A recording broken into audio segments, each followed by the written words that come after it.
Tears of the Kingdom comes out tomorrow on May 12th. I can't ever remember being more excited for a video game. But mixed with that excitement, there's a bit of sadness. Sadness because Breath of the Wild will leave the spotlight as the most recent Zelda game, and will no longer be the topic of endless YouTube videos covering theories, challenges, and exploration of its vast world.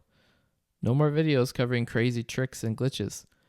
Now, I'm not saying that nobody will ever make Breath of the Wild videos ever again, just that Tears of the Kingdom will be the focus of the vast majority of Zelda content on the internet starting on Friday. So while I'm beyond excited for Tears of the Kingdom and all the new enemies, abilities, and a hopefully amazing story, I want to take a moment and look back at Breath of the Wild. My twin brother Colby and I got a Switch for Christmas in 2017, after a decade of playing Mario Kart Wii, Super Smash Bros. Brawl, and both Mario Galaxies. We also got Mario Odyssey alongside the Switch. My brother began to play Odyssey, but the game didn't quite click with me. After years of collecting star bits for Colby in Super Mario Galaxy, controlling Mario was quite difficult for me. When I saw that a Zelda game was one of the launch titles on the Switch, I asked my parents to get it for my birthday. On my 18th birthday, I played Breath of the Wild for the first time. Breath of the Wild was both my first Zelda game and my first open world game. I have to admit, the first couple hours of the game were not exactly amazing. I spent a half hour hunting a boar in the forest on the Great Plateau, somehow convinced it was an important part of the quest. I died a lot, whether to extreme cold, bokoblins, or fighting a stone talus. I was confused at the open-ended nature of the game. After years of linear games, the concept of a game without quests in a specific order was not something I'd ever thought about before. After a few hours and a little bit of help from the internet, I finally obtained the main runes and the paraglider and leapt from the plateau into Hyrule, not knowing the grand adventure I was about to go on. While you are free to go about the main quest any way you want, even by going straight to Ganon, the game gently nudges you towards a preferred path. I heeded King Rome's advice and set out for Kakariko Village, encountering many dangers on the way. The village offered only a brief respite, as I was soon making my way to Zora's domain. The way was treacherous, and it felt like I had to fight hundreds of Lizalfos, but finally I reached Zora's domain. I can remember my heart rate skyrocketing as I snuck around the Lionel on Ploymus Mountain to collect shock arrows. I tamed Divine Beast Varuta and defeated Waterblight Ganon, feeling a rush of relief as I landed the last blow. From there, I freed the other Divine Beasts. First Va Rudania atop Death Mountain, then Va Meadow in the skies above Rito Village, and finally Va Naboris in the sands of the Gerudo Desert.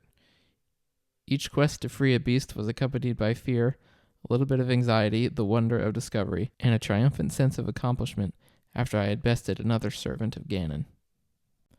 The core of Breath of the Wild is exploration. Once I got used to the open world, I was no longer afraid to stray off the path and find myself in all sorts of situations: mountain ranges, deserts, forests, rivers, and open fields. Most of my play sessions consisted not of progressing in the main quest, but rather picking a direction and charging forward. The tower system encourages you to scale massive towers, most with dangerous obstacles, in order to unlock the complete map of Hyrule. I loved finding the towers and figuring out how to ascend to the top, then leaping off and gliding to a shrine I had located from my vantage point. I never thought wandering in the vast world could be a vital element of gameplay, but it ended up making Breath of the Wild a breath, no pun intended, of fresh air. There are so many landmarks and secret caves to uncover. 2 examples stick out to me. The first was discovering the 7 heroine statues in the Gerudo Desert. I had just completed the maze in the same region, and was climbing the cliffs to glide back to Karakara Bazaar when I saw them. 7 giant statues in a circle, each holding a sword. I remember being amazed at what I had found, and shocked they'd been there the whole time.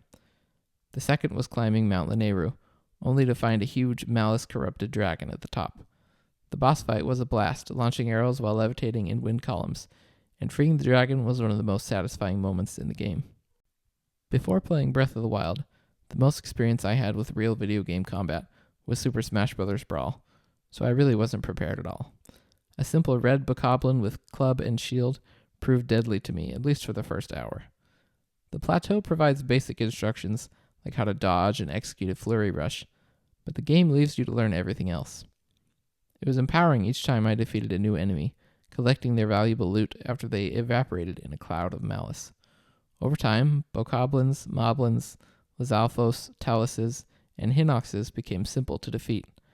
However, one enemy still consistently crushed me, the mighty Lionel. Ever since I had collected shock arrows at Chatterback Point, I had feared the giant beast who could kill me in one hit and send a volley of deadly arrows from far away. I kept improving my skills with sword and bow and watched YouTube videos on how to best kill the monster. Finally, I returned to the peak, conquered the thing that had terrified me months earlier, and it was easier than I thought. I was equal parts ecstatic and relieved when I landed the final blow. Now I can take on a silver Lionel with ease, and I have lots of Lionel weapons in my inventory. I enjoyed the combat in Breath of the Wild, and the opportunity it gave me to sharpen my skills which have translated to other video games as well. Breath of the Wild is currently my favorite video game of all time, although maybe that will change with the release of Tears of the Kingdom, but maybe not. It has made me love the Zelda franchise with its deep lore and its fascinating ability to reinvent itself with every release. I love the open world and the freedom to play how I wanted. I've spent 250 plus hours examining every nook and cranny of Hyrule, and I still find something interesting every time I play. The game helped me through recovering from a massive spinal surgery. I beat Ganon for the first time while laying in bed with a bunch of pain meds in my system, which I think is pretty impressive. But the most important thing this game did for me is uniquely special. I've been in a power wheelchair since I was 12 because of a degenerative muscle disease. Breath of the Wild allowed me to ride a horse, swim in a lake, slash a sword, draw a bow, and climb up mountains. All things I could never do otherwise. When I played, I was the hero. It was freeing like nothing had been before. Breath of the Wild will always hold a special place in my heart. To Nintendo and the Zelda development team, I want to say thank you for making such an incredible game. Even when I'm playing Tears of the Kingdom, I'll always come back to the quiet world of Breath of the Wild.